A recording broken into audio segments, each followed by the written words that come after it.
নির্বাচনী ময়দানে জোর কদমে লড়াই শুরু হয়ে গিয়েছে রাজারহাট গোপালপুর বিধানসভা কেন্দ্রে। একদিকে উন্নয়নের খতিয়ান আর অন্যদিকে বিরোধীদের অভিযোগ, সব মিলিয়ে সরগরম এই এলাকা। সোমবার সন্ধ্যায় সাংবাদিক সম্মেলন করে নিজের কাজের রিপোর্ট কার্ড পেশ করলেন তৃণমূল কংগ্রেস প্রার্থী অদিতি মুন্সি। নমস্কার, আমি শুভেচ্ছা আর আপনারা দেখছেন সংবাদ বাংলা। কথা হবে চোখে চোখ রেখে।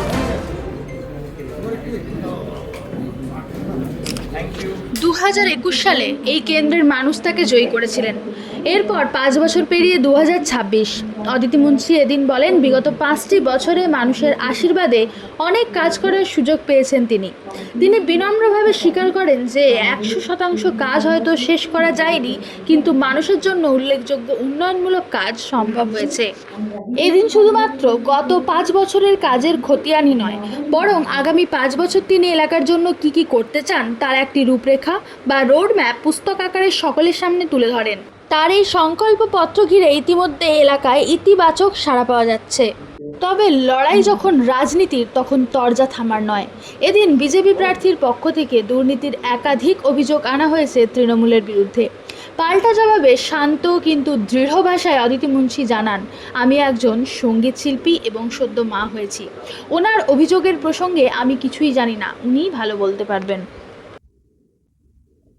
কিভাবে বলবো বলুন, এটা কিন্তু আমি কিছুই বলার জন্য নয়। কারণ তিনি বলেছেন এটা তিনি ভালো দিতে পারবেন, কারণ আমি এখনো করতে পারি। আর সত্যি কথা বলতে এলাকার সমস্ত কাজকর্মের সাথে আরো এই মাসের যে দায়িত্ব সামলে আমি একজন সঙ্গীত শিল্পী, সেই দায়িত্ব সামলে অকালের কথা শুরু করি। ওনার কথায় কাজের নিরিখে বিরোধীদের থেকে অনেক এগিয়ে অদিতি মুন্সি। চলুন এদিনের সম্পূর্ণ বক্তব্য ওনার মুখ থেকেই সরাসরি শুনে নেওয়া যাক।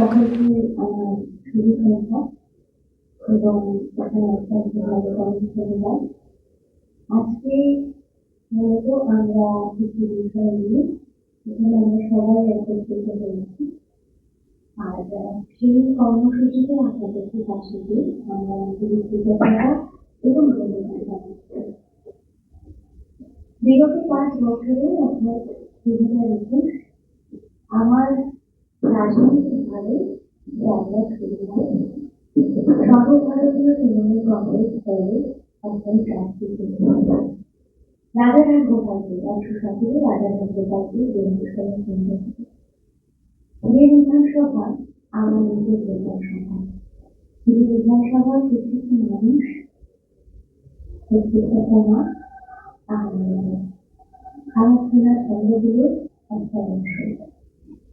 সেই বিধানসভা মানুষজন 2021 সালে আমার মতন একটি সাদা খাতার উপরে প্রদর্শন করেছিলেন এবং আমাদের মাননীয় মমতা বন্দ্যোপাধ্যায় আমাদের সর্বস্তরের তিনি আমার উপরে আস্থা রেখেছিলেন বা বলা চলে তার দীর্ঘ আমার উপরে।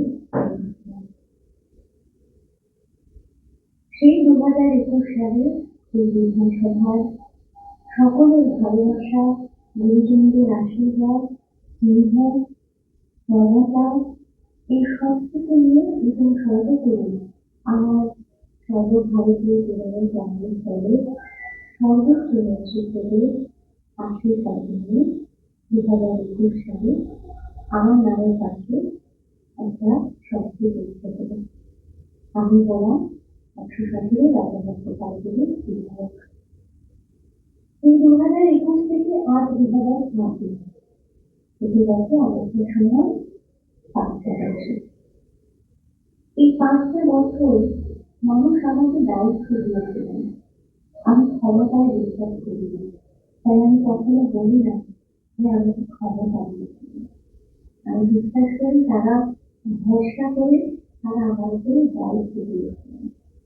এই 5টা বছরে অনেক কিছু আমাদের কাছে এসেছে, অনেক কিছু আমরা করার চেষ্টা করেছি। সম্পূর্ণ 100% কাজ আমরা করে উঠতে পারিনি, এটাই জীবনের সত্যি কথা। ঠিক যেমনটা ভাবে একটা বাড়ি সাজানো সম্পূর্ণ হয়। আর এটা হচ্ছে একেবারে বিধান। আমরা 5টা বছর প্রত্যেক দিন প্রতিনিয়ত প্রতিটা সময় আমি এবং আমার ছাত্রছাত্রীরা মানে সমস্ত অঞ্চলের জনপ্রতিনিধিরা সহ আমার সহকর্মীরা যারা এই দলে এত নিষ্পত্তি যারা ভালো দেখে তাদের প্রত্যেকের অক্লান্ত সহযোগিতায় এবং সর্বোপরি বিধানসভার মানুষকে সকলের সহযোগিতায় আমরা এই 5টা বছরে কি কি করতে পেরেছি আমি মনে করছি যে সেটা সকলের জানা দরকার। এটা আমার কর্তব্য যে তাদের সকলকে শেখার জানানো। তাই আজ আমরা প্রথমে সেই কাজগুলি একটি বই আকারে আমরা এই বিধানসভার আমাদের কাছে পৌঁছে দিতে চাই এবং সেটাই আমাদের আজকের প্রথম কাজ। এবং দ্বিতীয় 2026-এ আরো একবার সর্বভারতীয় তৃণমূল কংগ্রেসের দল এবং আমাদের সমস্ত নেতৃত্ব মাননীয় মমতা বন্দ্যোপাধ্যায় এবং অভিষেক বন্দ্যোপাধ্যায় সহ সমস্ত নেতৃত্ব মনে করেছেন যে আরো একবার আমাকে এই বিধানসভা থেকে তাদের দলে প্রার্থী করে বিধানসভা দেবেন। তাই আমার মনে হয়েছে আগামী 5 বছর আমি কি করতে চাই বা কি আমাদের ভাবনা চিন্তা আমাদের সচেতন সেটাও আমরা লিখিত আকারে প্রত্যেকের মাধ্যমে পৌঁছে দিতে চাই যাতে তাদের সকলের কাছে আমরা 5 বছরে বিগত 5 বছরে কি করেছি আর আগামী 5 বছরে কি কি করতে চাই তার একটি স্পষ্ট ধারণা সকলের কাছে এটাই আমাদের আজকের মূল বিষয়। আমি ধন্যবাদ জানাই আরো একবার আমার এই বিধানসভার প্রত্যেক ক্যান্ডিডেটকে এই কাজগুলো করতে বাস্তবায়িত করতে প্রতিনিয়ত তারা যেভাবে সহযোগিতা করেছেন তা অতুলনীয়। অনেক সময় অনেক সমস্যার মধ্যে দিয়ে তাদের যেতে হয়েছে কিন্তু তাদের এই সহযোগিতাটা না থাকলে হয়তো আজকে এই কাজটা আমরা করতে পেরেছি সেটা করাটা সম্ভব নয় এবং তাদের আশীর্বাদ ভালোবাসা নিয়ে আমরা এই কাজগুলোকে সফলভাবে করতে পেরেছি। তাই তাদেরকে সকলকে আরো একবার ধন্যবাদ এবং আপনাদের যারা সেখানে উপস্থিত হয়েছেন আপনাদেরকে অসংখ্য অসংখ্য ধন্যবাদ এবং আগাম নববর্ষে আমাদের অনেক শুভেচ্ছা।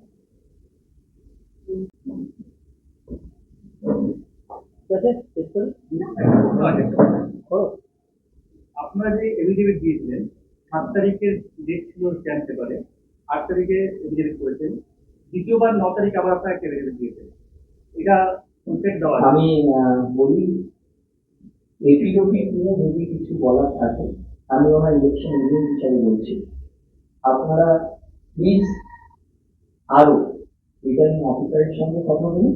রিটার্নিং অফিসারের সঙ্গে কথা বললে আপনারা আরো বেশি ভালোভাবে জানবেন। প্রথম একটা সাংবাদিক সম্মেলনের প্রথম মনে হলো যে দাঁড়িয়েছে বিরোধী প্রার্থী কোথাও অডিট মধ্যে তার পুরোটাই দেখবেন আমি বলি আমি শুনিনি আমাদের অনেক কাজের মাধ্যম সারাদিন অনেক কাজ থাকে আমি সত্যি শুনিনি। যদি কখনো শুনে মনে হয় যে আমার কোনো উত্তর দেওয়ার দরকার আছে আমি সঙ্গে তখন কথা বলে আবার সাংবাদিক সম্মেলন করবো। Thank you. একটা কথা 2021 যখন অজিতকে দেখেছিলাম নবাগত রাজনীতিতে 2024 দেখছি অনেক ম্যাচিওর এবং এটা অনেক কনফিডেন্স, তো এটা কি রাজনীতিতে একরকম? হ্যাঁ দেখুন কাজ তো সবসময় আপনার কথা বলছে আর আমরা যে কাজ করেছি মানুষের আশীর্বাদ মানুষের ভালোবাসায় আমরা পেরেছি এবং আমরা মানি এটা যে আমাদের মাননীয় মুখ্যমন্ত্রী মমতা বন্দ্যোপাধ্যায় যেভাবে আমাদের বাংলার সর্বস্তরের মানুষের জন্য কাজ করে চলেছেন প্রতিনিয়ত তা অন্য হবে। রাজনৈতিক মহলের একাংশের মতে অদিতির এই স্বচ্ছ ভাবমূর্তি এবং তার পরিকল্পিত উন্নয়নের রূপরেখা সাধারণ মানুষের মনে গভীর প্রভাব ফেলেছে। বিশেষ করে গোপালপুর এলাকায় অদিতির কাজের ওপরে যে সাধারণ মানুষের আস্থা তৈরি হয়েছে, তাতে মনে করা হচ্ছে এবার সেখানে অদিতি মুন্সিরই পাল্লা বেশ ভারী হতে চলেছে। আপনাদেরও কি তাই মত? কমেন্টের মাধ্যমে জানান। আর চ্যানেলটি সাবস্ক্রাইব করে আমাদের সাথে থাকুন আর দেখতে থাকুন সংবাদ বাংলা। কথা হবে চোখে চোখ রেখে। অসংখ্য ধন্যবাদ।